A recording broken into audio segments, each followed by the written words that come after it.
Hello, my name is Tommaso Pollio, co-producer and composer for most of the meditation music you hear on the Spirit in Action YouTube channel. I am joined today by the better half of the Spirit in Action team, writer and counsellor Claire. Thank you so much for agreeing to be part of this podcast, Claire, and welcome. Thank you. Nice to be here, Tom. A few years ago, we started the Spirit in Action YouTube channel, and we have currently, at this moment, reached 67 separate meditations, tackling many topics. I'd love to talk more about the seventh topic we tackled in Day 7's The Power of the Mind. As you say, the mind is extremely subtle. Pure thoughts hold the key to purity of mind, and purity of mind is the goal, and control of the mind is the way to freedom. I do find at times the mind can be both a friend and a dangerous foe. Could you perhaps expound more on this idea of controlling the mind, Claire? Well, the mind is a very powerful tool that basically can be used for good in your life or bad. So, learning how to control your thoughts is one way to influence your life in a very deep level. Our thoughts basically affect the way we see things, they affect our perception, and so the way we explain reality. By learning how to control our thoughts, it really gives you your own power back. Whereas if you let the mind control you, then you've given all your power away. Yes, And basically. that's how most people live. Well, a lot of people, Yes. so mastering your mind and becoming aware of your thoughts and choosing to change it, then you can either make it life-giving or life-taking. The more we change our thoughts, you will start to identify your triggers yourself and thereby start to change your feelings. You're the thinker and observer of your thoughts, basically. Or at the same time. Yes. Well, if you choose to be.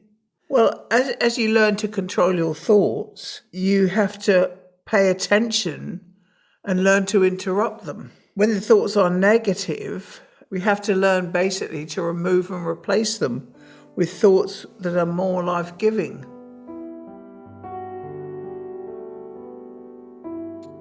Yes, you mentioned that good or bad thoughts radiate their good or bad vibrations around them. This seems to be a very powerful lesson in and of itself. Could you go into more detail? I feel personally, I forget this very fact often. Well, as Albert Einstein said, everything in life is a vibration. So everything is made up of molecules vibrating basically at different speeds. Some molecules vibrate faster, some slower, and there are high and low vibrations. Okay, so what would be an example of a low vibration? Would it be an addiction? Yes, yep. I want to clarify, rocks, animals, trees, bodies, thoughts, and emotions have molecules that vibrate. Human vibrations are composed of everything from physical matter to the thoughts you think and communicate. When you're vibrating at a higher level, you will be happier. And when at a lower level, you will feel dark and heavy, basically. But you're responsible for your life, and you can direct your thoughts and emotions to manifest at a higher vibration or lower, or a higher or lower level of consciousness, basically. Over time, if you're working on these low vibrations that, like as you said before, it takes over people, gradually you gain more and more power to... Well, you probably suffer more. What do you mean, as in... Well, if you're feeling heavy and sad, you're going to be suffering. Whereas if you feel light and easy, your life will be a lot more content. And therefore you have the tools to combat these low vibrations that could take over you. Absolutely. You have to identify that inner voice and see your own inner critic that usually always puts you down and how you react over situations. The worrier comes from fear and has a huge impact on us mentally, emotionally, and physically, and sets the fight and flight response into action. We have then very poor impulse control. What do you mean by poor impulse control? Well, the way we respond to something can be very negative. Well, maybe you get very angry or very reactive to something, and so then we start to ruminate, and that constant negative thoughts literally go round and round and round in the head. That's why you have to learn to pay attention, to take control of your thoughts.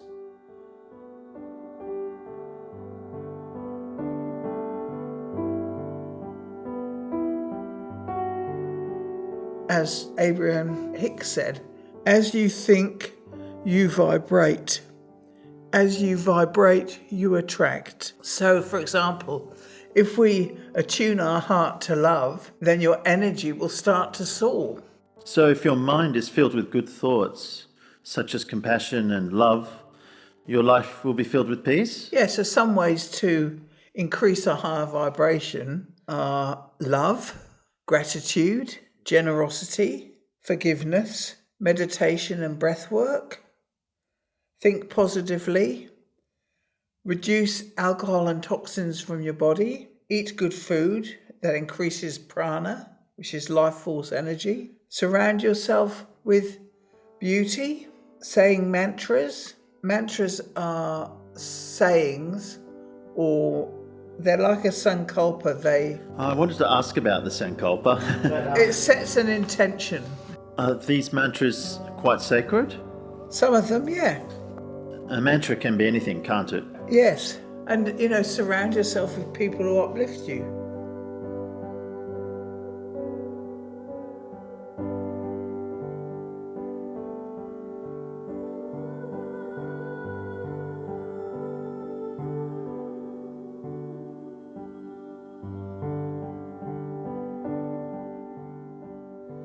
So a sankalpa is a command or an urge from the mind. It's a resolve made in the heart, basically. So could you give me an example of a good Sankalpa? Well, I'm healed and healthy, healthy and healed. Right. Whereas a bad Sankalpa is, I have a disease, I am sick, which leads to more issues. So why is it so much easier to be drawn into these bad Sankalpas? Well, I think it just ends up becoming habit. So your words, we have to remember, are they going to tarnish or promote your character? And we need to use ones that promote things. Yes, one needs to be so diligent and disciplined with how your mind seems to go there, because I've noticed the mind likes to look for problems. That's right. So a sankalpa sets your intention, and saying it often gives it power, and you start to apply it into your life. And that's why you ask your clients to write for half an hour a day. So if your mind, let's say, is like a computer, a sankalpa would then be a new download that you enter into your computer/mind. Yeah.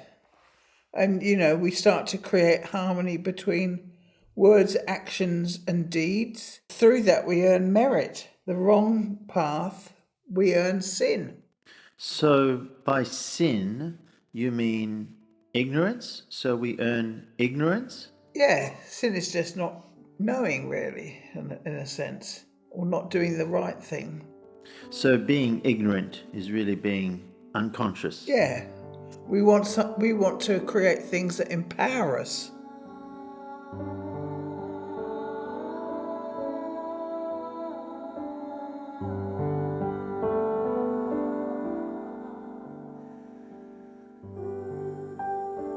So we're learning to reject these negative thoughts and intents, and we are learning to put in good ones. Yeah. We want to set an intention to stay focused, particularly on your breath, or to be at least present. So a sankalpa is a tool to help us focus and bring our deeper core desires into our lives, basically.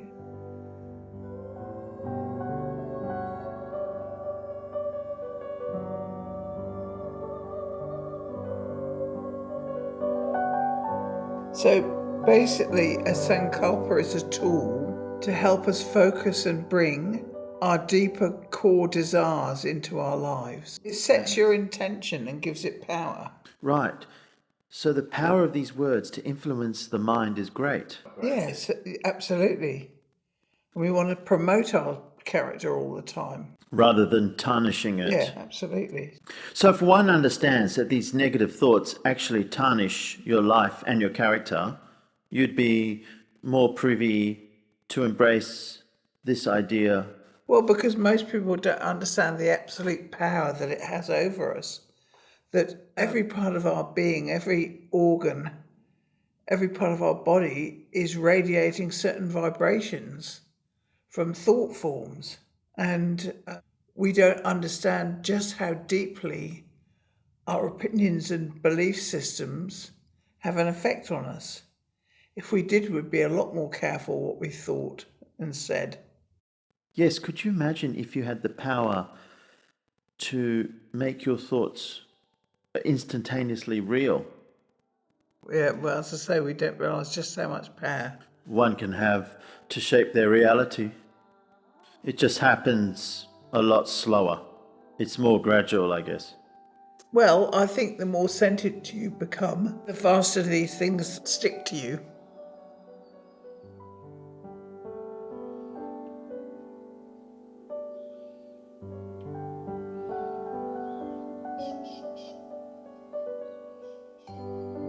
So the higher the vibration, things do move quicker. Yes, because they're light and airy. They don't get stuck, as it were. They're not heavy. Whereas the negative vibrations can take you all the way down until you hit rock bottom. Well, you can do. Well, there's only one way up, isn't there? That's right. And every second's an opportunity to change. So basically our thoughts and intents create our reality. And it's very important to start to train the mind to choose what we want to create in our lives. Absolutely. And a sankalpa is a very good way to do it because it does set a resolve in your heart. It's setting an intention. And the more we repeat it, the more power it brings into your life. And things become easier for us. And also the way one handles life becomes much easier. Yeah, much easier. It's not to say that life is always going to be rosy, but the way you handle the ups and downs of life changes. You become more responsive than reactive. You go with the flow. More, yeah. And when we're responsive, we're in our adult. When we're reactive, we're in our wounded child. The reactive is not fair. Why is this happening to me? Why is God punishing me? Why am I being punished? That sort of thought. Anything like that, yeah. Right. Whereas we don't realise how that negativity, we attract to it. We can think about things for months and months. I remember you telling me once something very powerful. I remember this. You told me, how do we know that the downside... How do we know that the downside isn't going to be better than the upside? That's a saying by Shams. Yeah, it's fantastic because I've seen with time, when you say it, you're going, oh, whatever. But you see it more with time, retrospectively, that it's actually true that things that I thought was the end of the world for me actually opened up new doors. More possibilities.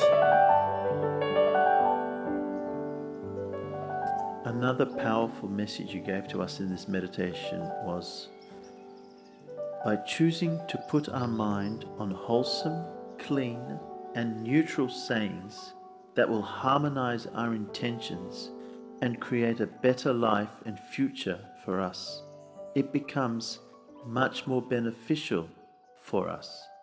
It gives our mind something to focus on and creates new neural pathways in the brain as the words grow in us and start to create a better reality, even if we don't understand why things become easier for us. Yeah, because if it's not neutral, it just sets up other conditions. So whether we're right wing or left wing, and we go off on it, both are in balance. We come in the middle and able to look at both objectively and subjectively, then the way we behave, I think, becomes different. The way we respond to something. Yes, it's interesting how you mentioned that people can be either reactive or responsive to their situation. You know, and keep in mind that, as I've said many times, every second that comes to us is fresh. It's only us that taints it with the past.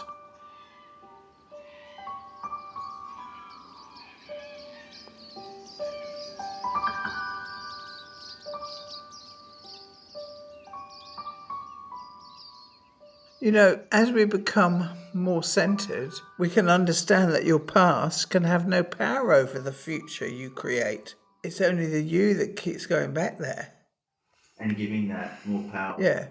So if you don't give it power, eventually the more centered you become, the more life changes for you. You look at it differently.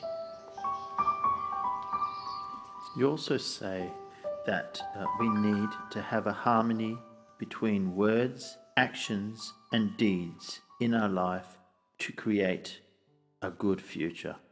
Absolutely. Well, it's becoming aware of where our mind is and what our triggers are, and starting to see the influence and power they have in your life, and know that you are responsible and able to change them.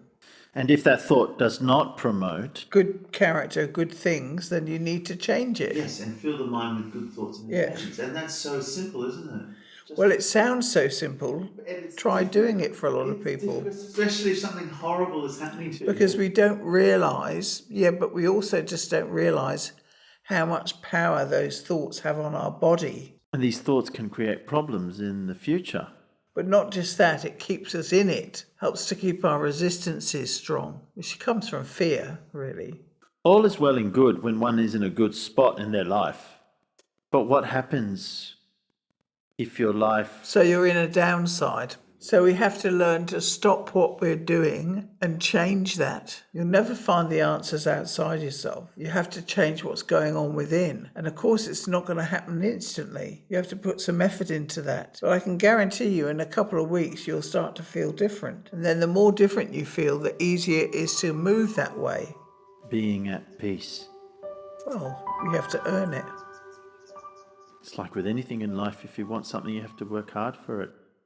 Be it having a good body, wealth, happiness. It's a state of mind. As always, Claire, thank you so much for such an enlightening discussion. Thank you. If anyone would like to know more about what Claire has been speaking about, you can easily make an appointment with Claire by clicking on the link below. She's very approachable. If you don't live in Perth, she's happy to Skype or Zoom with you. And if you live in Perth, she's happy to see you. But before we say goodbye, I'd just like to ask Claire, what actually happens if someone decides to make an appointment with you? Well, basically, I'll help them identify more what their triggers are and guide them to find some resolve to those triggers so that they're able to take more control of their own life and themselves. Yes, working with you can be very intense and quite confronting.